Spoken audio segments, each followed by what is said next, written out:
வணக்கம். இது எஃப்னா தமிழ் டிவியின் இலங்கையின் இன்றைய காலை செய்திகள். போலீசாருடன் முரண்பட்ட அர்ச்சுனா.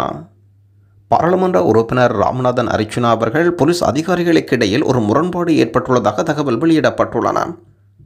அனுராதபுரம் பகுதியில் பாராளுமன்ற அமர்வில் பங்கேற்பதற்காக பாராளுமன்ற உறுப்பினர் அர்ச்சுனா பயணம் மேற்கொண்ட வேளை இந்த சம்பவம் இடம்பெற்றுள்ளது. விஐபி விளக்குகளை பயன்படுத்தி மற்ற வாகனங்களுக்கு இடையூறு ஏற்படுத்தியதாக கூறி பாராளுமன்ற உறுப்பினர் வாகனம் போலீசாரினால் தடுத்து நிறுத்தப்பட்டது.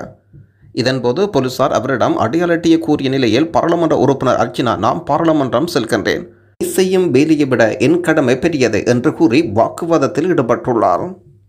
வம்பு சண்டை செய்ததாக வம்பு சண்டை வளர்த்ததாக அர்ச்சுனா நீதிமன்றத்தில் முற்படுத்தப்படுவார்.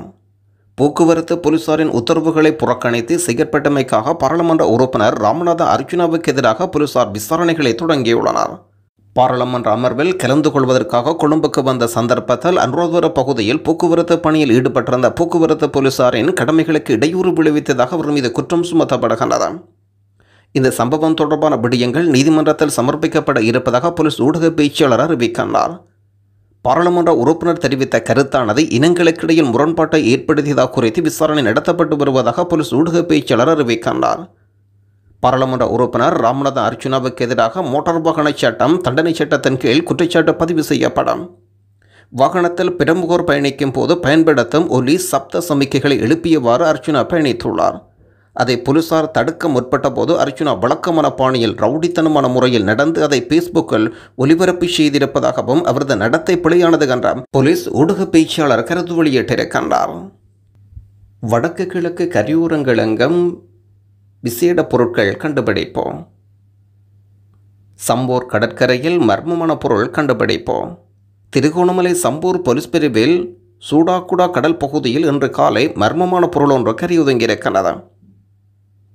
போயா வடிவிலான இந்த பொருள் 12 அடி சுற்றளவும் 7 அடி நீளமும் கொண்டதாக இருப்பதுடன் இதன் இயல்பு உருவம் இதை சரியான அடையாளம் காணவில்லை.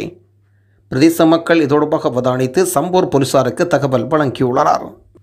யாழ்ப்பாணத்தில் கரையொதுங்கிய மற்றொரு மர்ம பொருள். வல்வெட்டுத்துறை ஆதிகோவிலடி கடற்கரையில் மிதவை ஒன்று கரையொதுங்கியிருக்கிறது. இன்று காலை குறித்த மிதவை கரையொதுங்கியிருப்பதாக பிரதேச மக்கள் தெரிவிக்கின்றனர். வடக்கு பகுதி கடற்பரப்பில் அண்மை காலமாக பல்வேறு மிதவைகளும் சிலைகளும் மிதவை படகுகளும் கப்பல்கள் என்றும் பலரும் கரையொதுங்கி வருகின்ற விடயம் குறிப்பிடத்தக்கது.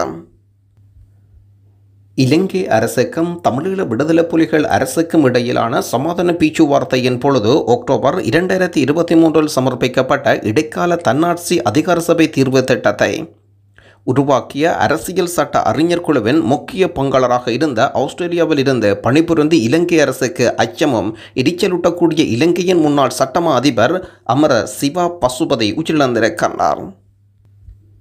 நான் மஹிந்த ராஜபக்ச என்பதை அனுரகுமார் திசாநாயக்கா மறந்துவிட்டார்.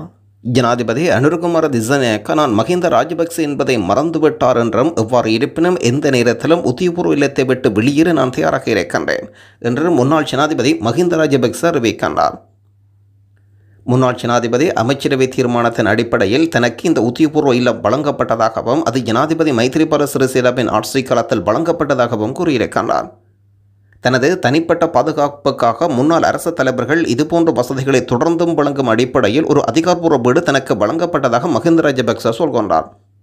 இந்த வீட்டை தான் பலவந்தமாக வைத்திருக்கவில்லை என்றும் தான் வெளியேற நினைத்தால் ஜனாதிபதி அனுரகுமார திசாநாயக்கா பயனடைந்தால் உத்தியபூர்வ இல்லத்தை விட்டு வெளியேற தயாராக இருக்கின்றேன் என்று முன்னாள் ஜனாதிபதி கூறுகின்றார். அனுரகுமார திசாநாயக்கா தற்பொழுது இந்த நாட்டின் ஜனாதிபதி. அவரது நடத்தை எதிர்க்கட்சி அரசியல்வாதியின் நடத்திலிருந்து வேறுபடவில்லை என்று மஹிந்த ராஜபக்ச கூறுகின்றார்.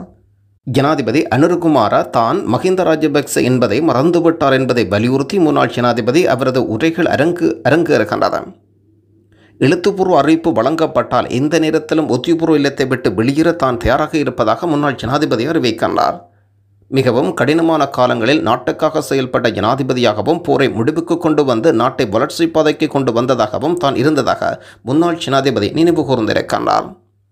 இதே நேரத்தில் மஹிந்த ராஜபக்சவின் வீட்டுக்கான செலவு 4.6 மில்லியன் ரூபாய் என்பதும் குறிப்பிடத்தக்கது. சுமந்திரனின் கூட்டு சதியை நாடாளுமன்றத்தில் அம்பலப்படுத்திய ஸ்ரீதரன். தனக்கு எதிராக போலியான பிரச்சாரங்களை பரப்பும் வகையில் முன்னாள் நாடாளுமன்ற உறுப்பினர் சுமந்திரன் செயற்பட்டு வருவதாக நாடாளுமன்ற உறுப்பினர் சிவஞானம் ஸ்ரீதரன் குற்றம் சுமத்துகின்றார். விமான நிலையத்தில் தடுத்து நிறுத்தப்பட்ட ஸ்ரீதரன் தொடர்ந்தும் தெரிவிக்கையில், கடந்த 10ஆம் தேதி தமிழ்நாட்டில் நடைபெற்ற அகிலக தமிழர் மாநாட்டில் கலந்து கொள்வதற்காக கட்டுநாயக்க விமான நிலையத்தினூடாக நான் இந்தியாவுக்கு பயணமானேன். எனது கடவுச்சீட்டுகளில் பிரச்சினை இருப்பதாக தெரிவித்து என்னை விமான நிலையத்தில் தடுத்து நிறுத்த முயற்சிகள் மேற்கொள்ளப்பட்டன. விமானம் புறப்பட தயாராக இருந்த நிலையில் எனது கடவுச்சீட்டில் குறைபாடு இருப்பதாகவும் பயங்கரவாத குற்றத்தடுப்பு விசாரணை பிரிவின் விசாரணைக்கு என்னை உட்படுத்த வேண்டும் என்று தெரிவித்து விமான நிலைய அதிகாரிகள் எனக்கு பயணத்தடை விதிக்கப்பட்டிருப்பதாக சொன்னனர். எனினும் என்னுடன் குறித்த மாநாட்டுக்கு வருகை தந்த சக நாடாளுமன்ற உறுப்பினர் ஹக்கீம் அவர்கள் சில முயற்சிகளின் பிறகு இறுதி நேரத்தில் பயணிப்பதற்கு என அனுமதி வழங்கப்பட்டது. நீதிமன்ற கட்டளைகள் எதுவுமன்றி சபாநாயகரின் ஆலோசனைகள் எதுவுமன்றி எனக்கு பயணத்தடை உள்ளது என்று அதிகாரிகள் குறிப்பிட்டமை திட்டமிட்ட வகையில் சிறப்புரிமை மீறல் என்றே நான் கருதுகின்றேன். மக்களால் தெரிவு செய்யப்பட்ட ஒரு நாடாளுமன்ற உறுப்பினர் எனக்கு எதிரான அடிப்படை சிறப்புரிமை மீறல் தொடர்பில் நான் கேள்வி எழுப்ப விரும்புகின்றேன். சுமந்திரனின் தகவல் அத்துடன் இதன் பின்னணி தொடர்பில் நான் தெளிவுபடுத்த விரும்புகின்றேன். கடந்த 2 நாட்களுக்கு முன்னர் யாழ்ப்பாணத்தில் நடைபெற்ற ஊடக சந்திப்பில் கலந்து கொண்டு கருத்து வெளியிட்ட முன்னாள் நாடாளுமன்ற உறுப்பினர் சுமந்திரன் இலங்கையில் தடை செய்யப்பட்ட கனடாவிலிருந்து இயங்கும் அமைப்புடன் ஸ்ரீதரன் பேச முனைந்ததாகவும் அதற்காகத்தான் அவர் சென்னை செல்ல இருந்ததாகவும் இதன் காரணத்தினால் தான் ஸ்ரீதரனை தடுத்து நிறுத்தும் முயற்சிகள் மேற்கொள்ளப்பட்டதாக குறிப்பிட்டார். ஆனால் சென்னையில் என்னை பார்த்த சுமந்திரன் இது குறித்து எதுவும் கூறவில்லை. ஆனால் விசாரித்து அறிந்தபோது தான் ஊடகங்களில் இவ்வாறு செய்திகள் வந்ததை வைத்து கூறியதாகவும் இதுபோன்ற ஊகத்தினால் விமான நிலையத்தில் ஸ்ரீதரனை தடுத்து நிறுத்த முயற்சிகள் மேற்கொள்ளப்பட்டிருக்கலாம் என்று சுமந்திரன் சொல்கின்றார். இதேவேளை வடமாகாண சபையில் தமிழ் தேசிய கூட்டமைப்பின் உறுப்பினராக இருந்த அஸ்மின் தன்னுடைய முகநூலில் இட்டுள்ள பதிவில், நானும் இந்தியாவின் நாம் தமிழர் கட்சி தலைமை ஒருங்கிணைப்பாளர் சீமானும் இருக்கும் புகைப்படத்தை வெளியிட்டு கடந்த நாட்களில் எந்த ஒரு நாடாளுமன்ற உறுப்பினரும் விமான நிலையத்தில் தடுத்து நிறுத்தப்படவில்லை என்றும் அது ஒரு உண்மைக்கு புறமான செய்தி என்று சொல்கின்றார். சுமந்திரன் வெளியிட்டுள்ள செய்திக்கும் அஸ்மினின் முகநூல் பதிவுக்கும் இடையில் தொடர்பு இருப்பதாக நான் நம்புகின்றேன். அவர்கள் இருவரும் நல்ல நண்பர்கள் என்பதை சுட்டிக்காட்ட விரும்புகின்றேன். என்னை சென்னை செல்ல விடாமல் செய்ய மேற்கொள்ளப்பட்ட சதியாகவே இதை நான் கருதுகின்றேன். இதேவேளை குறித்த சம்பவம் தொடர்பில் விசேட கவனம் செலுத்தப்படும் என்று சபை முதல்வர் பிமல் ரத்நாயக்கா இதன்போது உறுதிமொழி வழங்கியிருக்கின்றார். இனத்தின் விடுதலைக்காக பாராளுமன்றத்தில் செயற்பட்ட தமிழர் விடுதலை கூட்டணி உறுப்பினர்கள் இருந்த காலம் போய் தங்களுடைய மோதிக்கொள்ளும் நிலை உருவாகிவிட்டது. ராஜபக்சர்கள் சட்டத்தின் பிடியிலிருந்து தப்ப முடியாது, தண்டனை அனுபவித்தே தீர வேண்டும், அரசாங்கம் திட்டவட்டமாக அறிவிப்போம்.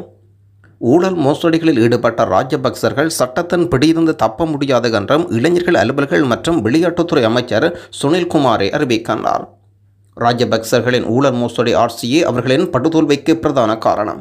கடந்த தேர்தலில் ராஜபக்சர்கள் வரலாறு காணாத வகையில் படுதோல்வியடைந்தனர். அவர்கள் மக்கள் அடியோடு நிராகரித்து விட்டார்கள். ராஜபக்சர்களின் ஊழல் மோசடி ஆட்சியே அவர்கள் படுதோல்விக்கு பிரதான காரணம். ஊழல் மோசடிகளில் ஈடுபட்ட ராஜபக்சர்கள் தேர்தல்களில் படுதோல்வி அடைந்தாலும் சட்டத்தின் பிடியிருந்து தப்ப முடியாது. அவர்கள் இழைத்த குற்றங்களுக்கு அவர்கள் தண்டனை அனுபவித்தே தீர வேண்டாம். தேசிய மக்கள் சக்தி ஆட்சியில் ஊழல் மோசடிக்கு இடமே இல்லை. ஊழல் மோசடிகள் முற்றுப்புள்ளி வைப்பது எமது அரசின் பிரதான நோக்கம் என்றாம் செய்தியாளர் சந்திப்பில் கருத்து வெளியிடப்பட்டிருக்கின்றது. 400 மில்லியன் ரூபாய் மணல் அகழ்வு மோசடி, 2 அரசியல்வாதிகளுக்கு தொடர்பு. மணல் அகழ்வு மோசடி சம்பவத்தின் பின்னணியில் 2 முக்கிய அரசியல்வாதிகள் இருக்கின்றமை தெரிய வந்திருப்பதாக பெருந்தோட்டம் மற்றும் சமூக உட்கட்டமைப்பு அமைச்சர் சமந்த வித்யாரத்ன அறிவிக்கின்றார். சிலாபம் மணல் நிறுவனத்துக்கு சொந்தமான பளை என்ற பகுதியில் ஒதுக்கப்பட்ட அளவை விட அதிகமாக மணல் அகழ்வு மேற்கொள்ளப்பட்டிருக்கின்றது. சுமார் 400 மில்லியன் ரூபாய் ஊழல் பரிவர்த்தனைகள் மேற்கொள்ளப்பட்டிருப்பதாக குற்றம் சுமத்தப்படுகின்றது. தொடர்ந்து தமிழ் பேசும் பாராளுமன்ற உறுப்பினர் ஸ்ரீநேசன் அவர்கள் பாராளுமன்றத்தில் இன்றைய தினம் ஆற்றிய உரையின் சிறப்புகளை தொடர்ந்து பார்வையிட இருக்கின்றோம். வீட்டை சுத்தமாக வைத்திருக்க வேண்டும் என்று நாங்கள் ஒவ்வொருவரும் விரும்புகின்றோம். அதை போன்றுதான் நாட்டையும் சுத்தமாக வைத்திருக்க வேண்டும் என்று நாங்கள் விரும்ப முடியும். அந்த வகையில் இந்த கிளீன் ஸ்ரீலங்கா திட்டம் என்பது நல்ல விடயம். இந்த கிளீன் என்று சொல்லப்படுவது தூய்மையான நாட்டை உருவாக்குதல். தூய்மையான நாட்டை உருவாக்குவது என்பது 2 பக்கங்கள் இருக்கின்றன. ஒன்று புறவயமாக சுத்தத்தை ஏற்படுத்தல், இரண்டாவது விடயம் அகவயமாக சுத்தத்தை ஏற்படுத்தல். புறவயமான சுத்தம் என்பது எங்களது பௌதிக சூழலில் காணப்படுகின்ற குப்பை கூலங்களை அசுத்தங்களை அகற்றுவது என்பது புறவயமான ஒரு சுத்திகரிப்பாக இருக்க முடியும். ஆனால் அகவயமான சுத்திகரிப்பு என்பது எமது மனித மனங்களில் காணப்படுகின்ற அசுத்தமான சிந்தனைகளை வெளியேற்றுவது. அந்த வகையில் பார்க்கின்ற போது எமது நாடு ஊழல், மோசடி, லஞ்சம், வீண்விரயம், திருட்டு, குற்றச்செயல்கள் போன்ற பல விடயங்களில் நிரம்பி காணப்படுகின்றது. கடந்த 77 ஆண்டுகளாக நமது நாட்டை தலைவர்கள் ஆட்சி செய்திருக்கின்றார்கள்.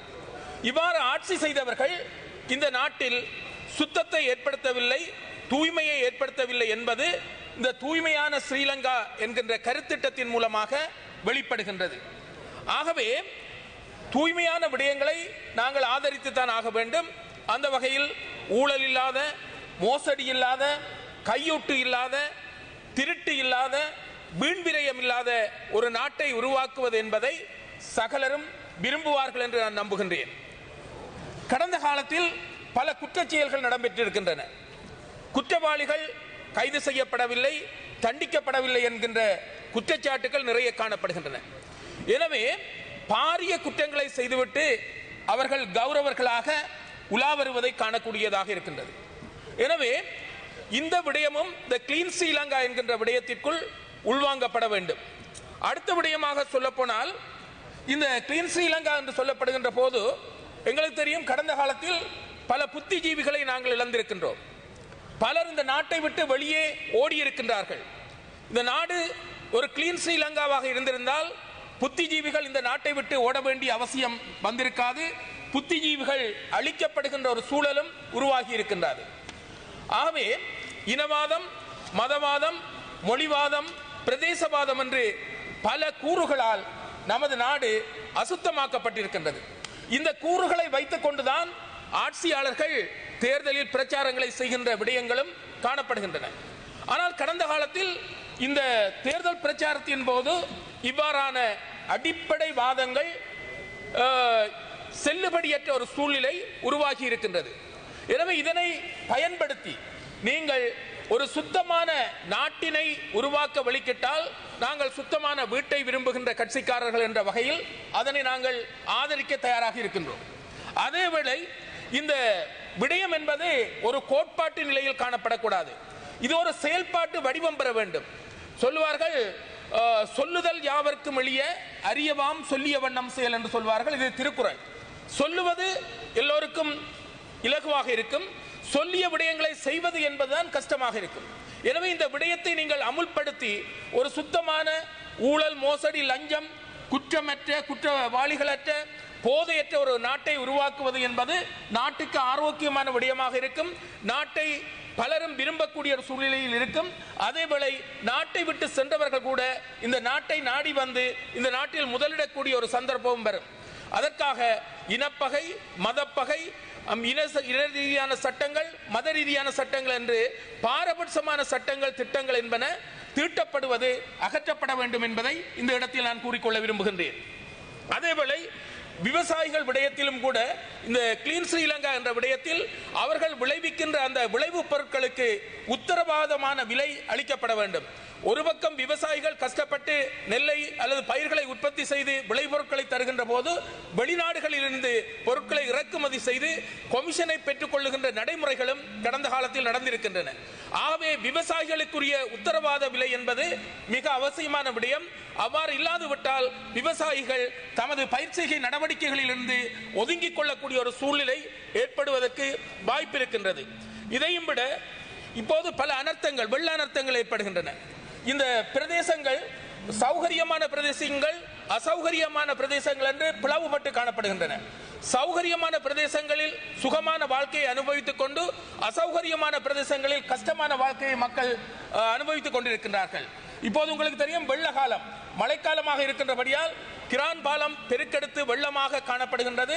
அந்த பாலத்தை புனரமைப்பு செய்து அங்கு கஷ்டமான பிரதேசங்களில் வாழுகின்ற மக்களுக்கு உரிய நிவாரணத்தை நாங்கள் அளிக்க வேண்டும். ஆகவே இந்த விடயத்தையும் கைக்கொள்ள வேண்டும் என்று கூறிக்கொள்கின்றேன். இதைவிட மோசமான பாதைகள் காணப்படுகின்றன. பாகரை பிரதேச செயலகத்தில் கட்டுமுறிவு பாதை என்று ஒன்று காணப்படுகின்றது. மிக மோசமான பாதை, 18 கிலோமீட்டர் காட்டு வழியால் செல்கின்ற பாதை. அங்கு யானை தொல்லைகள் காணப்படுகின்றன. அங்கு பழங்குடி மக்கள், விவசாயிகள், மீனவர்கள் என்று பலரும் வாழுகின்றார்கள். அந்த பல பாதிப்புகளுக்கு உள்ளாகின்றார்கள். கிளீன் ஸ்ரீலங்கா திட்டத்தின் கீழ் இந்த கட்டுமுறிவு பாதை என்பது புனரமைக்கப்பட்டு அந்த மக்கள் சீராக பயணம் செய்வதற்கு வழிவகுக்க வேண்டும். சுதந்திரம் அடைந்த காலத்தில் இருந்து அவர்கள் அந்த கஷ்டத்தை அனுபவிக்கின்றார்கள். அதனை செய்து முடிக்க வேண்டும் என்று கூறுகின்றேன். அதேவேளை இன்னும் ஒரு விடயம், சமுளையடி மூங்கிலாற்று வீதி என்பதும் மிக மோசமாக பாதிக்கப்பட்ட போர்தீவு பற்றி வீதியாக இருக்கின்றது. அதனையும் செய்ய வேண்டும். இறுதியாக இந்த பினான்ஸ் கம்பெனி பற்றி நான் குறிப்பிட வேண்டும். இந்த பினான்ஸ் கம்பெனி விடயத்தில் மத்திய வங்கி அதனுடைய இயக்குனர் சபையை 2009ஆம் ஆண்டில் நிறுவி இருக்கின்றது. அவர்களுக்குரிய தொழில் வாய்ப்பை அவர்களை நியமனம் செய்திருக்கின்றது. அவ்வாறு இருக்கின்ற போது அதனை நம்பி 6400 வைப்பாளர்கள் அங்கு நிதியினை இருப்பு செய்திருக்கின்றார்கள். 12,000 மில்லியன் ரூபாய் இருக்கின்றது. இவ்வாறு இருக்கத்தக்கதாக 2019ஆம் ஆண்டில் நிரந்தர வைப்பில் 10,000 மில்லியன் ரூபாய்களை சேகரிப்பதற்கான விளம்பரம் செய்யப்பட்டிருக்கின்றது. இவ்வாறெல்லாம் செய்யப்பட்ட பின்னர் ஒரு 2 கிழமைக்குள் அந்த பினான்ஸ் கம்பெனி முடக்கப்பட்டிருக்கின்றது. இவ்வாறு இருக்கின்ற நிலையில் உண்மையில் அங்கு வைப்பு செய்தவர்கள் நிர்கதியாக்கப்பட்டுள்ளார்கள். ஒரு பிரதான நிதி நிறுவனம் முடக்கப்படுவதில் தவறு இல்லாமல் இருக்கலாம். ஆனால் வைப்பு செய்தவர்கள் இன்று தெருக்களில் நின்று மிகவும் கஷ்டப்பட்டுக் கொண்டிருக்கின்றார்கள்.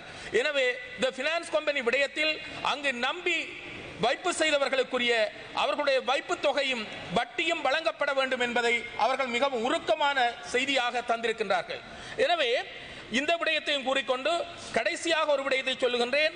இந்த பேச்சுலர் ஆஃப் எஜுகேஷன், அதாவது கல்விமானி பட்டம். இந்த கல்விமானி பட்டம் என்பது 4 ஆண்டுகள் முடிக்கின்ற ஒரு பட்டம். இவ்வாறு 4 ஆண்டுகள் அவர்கள் முடித்ததன் பின்னர் அவர்களுக்குரிய தொழில் வாய்ப்புகளை கொடுக்க வேண்டியது அவசியமாக இருக்கின்றது. இப்போது அவர்களும் தொழில் வாய்ப்புகள் அற்ற நிலையில் அங்கலாய்த்துக் கொண்டிருக்கின்றார்கள். கடைசியாக கள நுழம்பு கட்டுப்பாட்டு உதவியாளர்கள் என்ற நியமனம் கொடுக்கப்பட்டு 7-8 வருடங்களாக போகின்றது. நான் சுகாதார அமைச்சரிடமும் இந்த விடயத்தை பற்றி கூறி கடிதமும் கொடுத்திருக்கின்றேன். தயவு செய்து விரைவாக அந்த நியமனங்களை கொடுத்து அவர்களுடைய செயற்பாடுகளை முன்னெடுப்பதற்கு உதவி செய்ய வேண்டும் என்பதையும் கேட்டுக்கொண்டு எனது உரையை நிறைவு செய்கின்றேன். நன்றி.